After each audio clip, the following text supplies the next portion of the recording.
Halo para mahasiswa, pada kesempatan kali ini kita akan membahas salah satu subbahasan dalam mata kuliah oceanografi, yaitu sifat kimia air laut. Pembahasan ini merupakan bagian pertama dari pembahasan sifat kimia air laut. Tujuan utama dalam pembahasan ini adalah mahasiswa dapat mengerti komposisi dasar air laut, senyawa-senyawa kimia yang terkandung dalam air laut, asal senyawa kimia yang terkandung dalam air laut, dan pengaruh kondisi daratan terhadap komposisi mineral dalam air laut.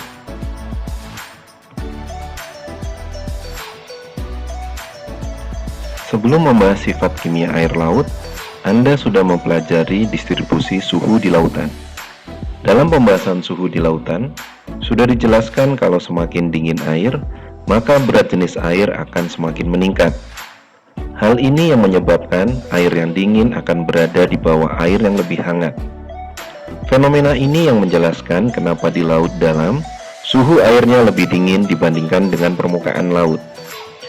Kalau memang semakin dingin air, berat jenis air akan semakin meningkat, maka kenapa ketika air semakin dingin sampai air tersebut berubah wujud menjadi es, justru es tersebut akan mengapung. Untuk bisa memahami fenomena ini, maka pengetahuan tentang sifat kimia dasar dari air menjadi hal yang penting. Sifat kimia air laut tidak bisa dipisahkan dari sifat dasar air. Sifat dasar ini sangat dipengaruhi oleh komposisi dari air. Struktur molekul air terdiri dari 2 atom hidrogen dan 1 atom oksigen. Atom-atom ini membentuk ikatan kovalen polar, di mana kombinasi antara 1 atom oksigen dan 2 atom hidrogen membentuk sudut 105 derajat, seperti yang dijelaskan pada gambar di slide ini. Bentuk wujud air sangat dipengaruhi oleh seberapa besar panas yang diterima atau dilepas oleh air. Secara alami, panas atau kalor akan berpindah dari benda yang bersuhu tinggi ke benda yang bersuhu rendah. Pada saat air mendapatkan panas secara terus-menerus, maka wujud air akan berubah menjadi gas. Dalam kondisi ini, molekul air akan terpisah karena ikatan kovalen hidrogennya terputus sebagai akibat dari diterimanya panas atau kalor.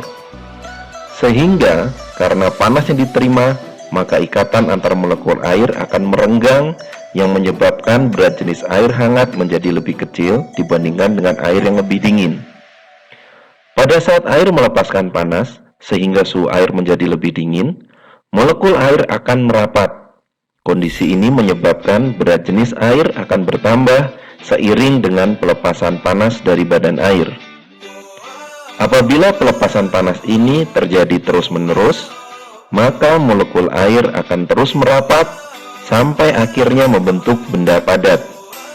Pada saat air berubah wujud menjadi benda padat atau menjadi es, maka bentuk dasar molekul air yang membentuk sudut 105 derajat mengakibatkan antar molekul air tersebut terbentuk ruang tetrahedral. Ruang ini kemudian terisi oleh gas. Karena berat jenis gas lebih ringan daripada air dingin, maka es yang terbentuk tadi memiliki banyak ruang tetrahedral berisi gas. Hal ini menyebabkan berat jenis es menjadi lebih kecil dibandingkan dengan air dingin. Fenomena inilah yang akhirnya menyebabkan es mengapung di lautan.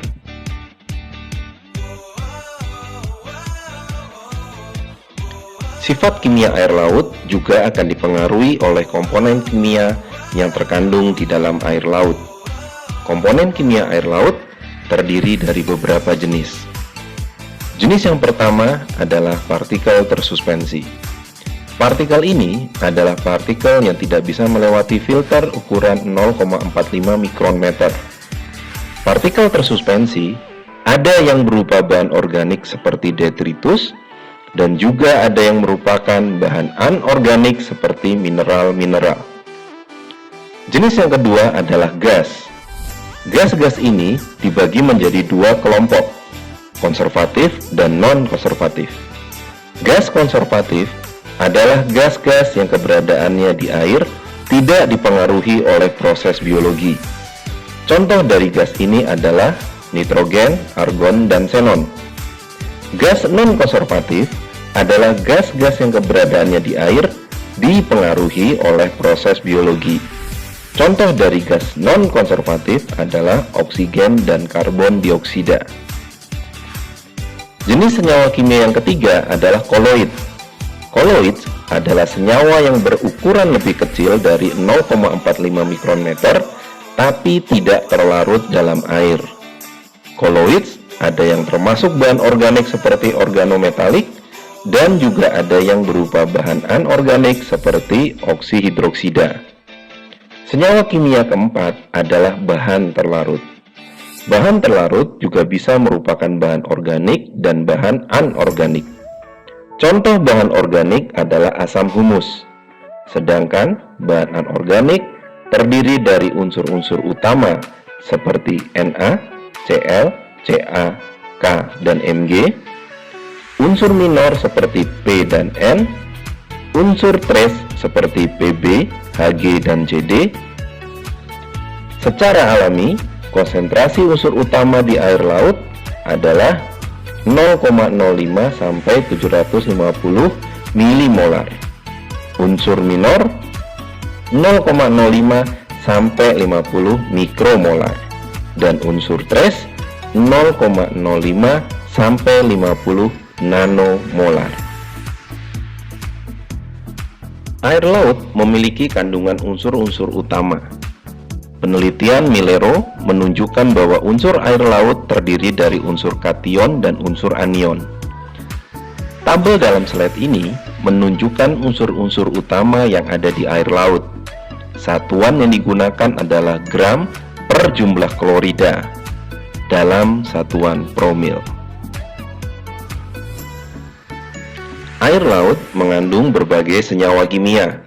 Secara alami, senyawa-senyawa kimia ini berasal dari proses yang ada di alam.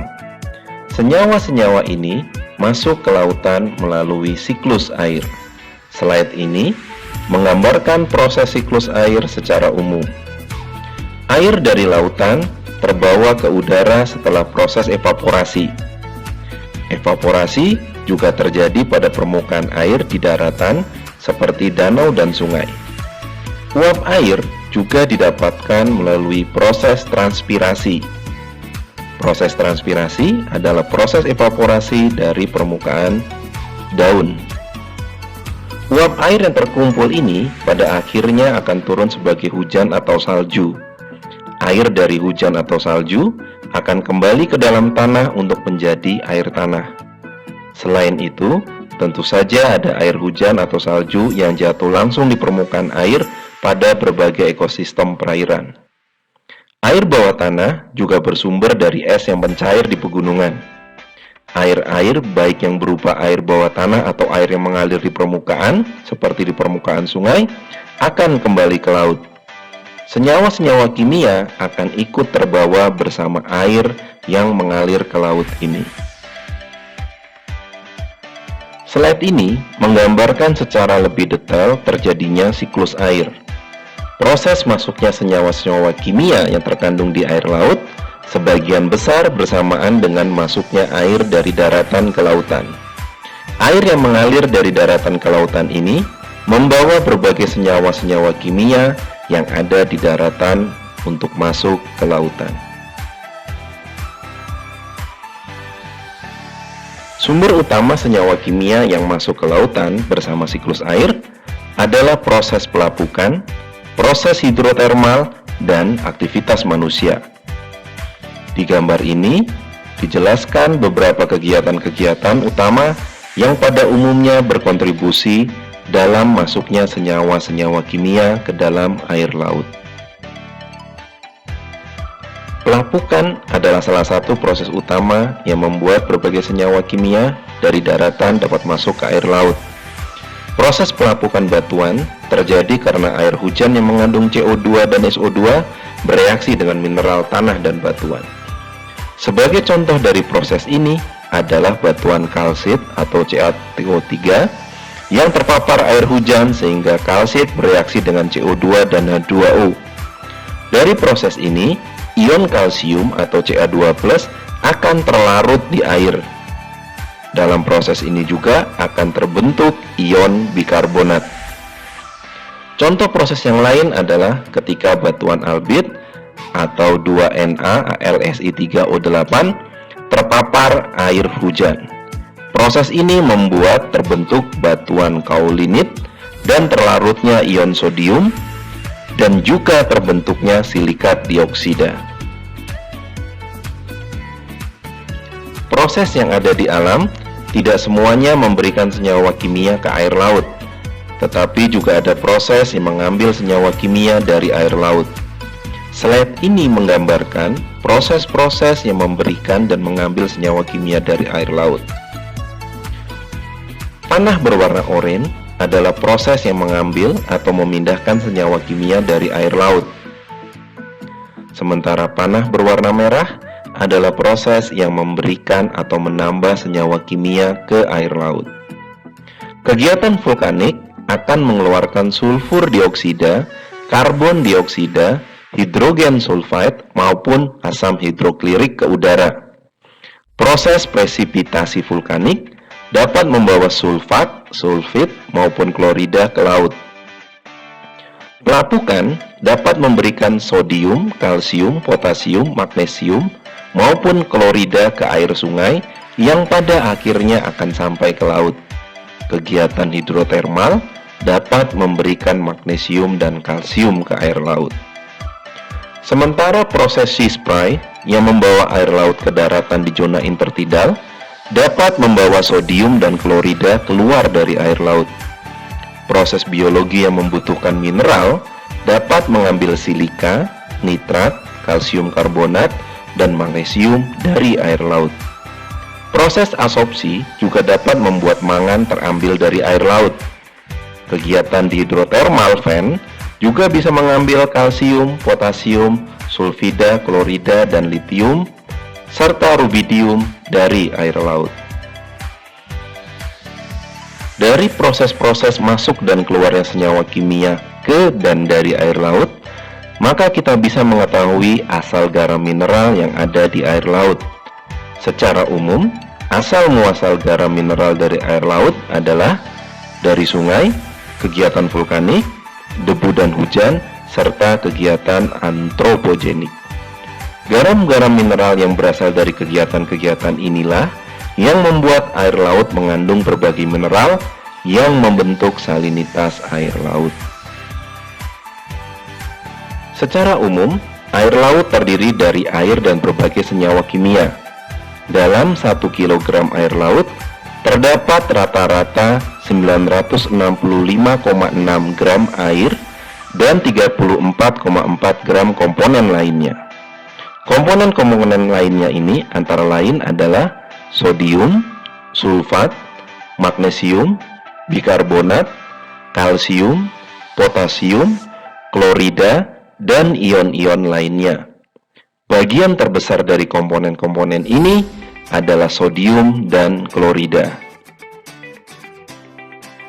Karena mineral dan ion yang ada di air laut berasal dari daratan melalui aliran sungai, maka komposisi mineral dan ion di air laut akan sangat tergantung dari komposisi mineral dan ion yang ada di air sungai. Komposisi ion yang terkandung di sungai di berbagai belahan dunia bervariasi. Perbedaan ini sebagian besar ditentukan dari komposisi bantuan yang ada di sekitar sungai. Dalam slide ini diberikan gambaran komposisi ion yang ada di sungai-sungai yang ada di berbagai belahan dunia. Dari gambaran slide ini, kita bisa melihat kalau jenis ion yang ada di berbagai sungai relatif sama. Hanya saja, rasio atau presentase dari masing-masing ion tersebut berbeda pada masing-masing wilayah. Slide ini memberikan gambaran kandungan rata-rata ion pada air sungai di dunia dan kandungan ion pada air laut. Jenis-jenis ion yang ada di air sungai dan air laut hampir sama. Hanya saja, komposisi atau rasio dari ion-ion ini berbeda antara air sungai dan air laut. berbagai aktivitas yang mengambil dan memberikan garam mineral ke air laut, dan keseimbangan komposisi garam mineral air laut di lautan dan samudra membuat komposisi garam di air laut dan air tawar berbeda.